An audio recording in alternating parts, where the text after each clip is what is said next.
Mga kanipis ug nawong, so for today's video is mag skincare na sabta. So ang atong skincare karon is maura gihapon. So makita man ninyo no nga nipis na kayo, nawala na ang libag-libag, ingron og uban pa. So unsa pa man yung gihulat?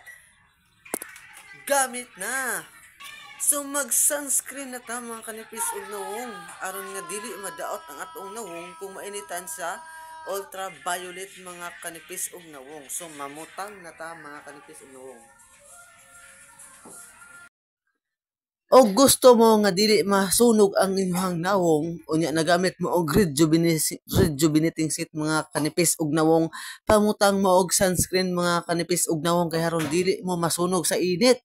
Kay kung masunog mo sa init, ang resulta ana mura jud ka og kanang puso nga nabayod mga kanipis ug nawong. Mo na nga for today's video ipakita nako sa inyo kung sa unsang paagi nakita ninyo nga nawagtang ang libag-libag, ingron og uban pa mga kanipis ug nawong.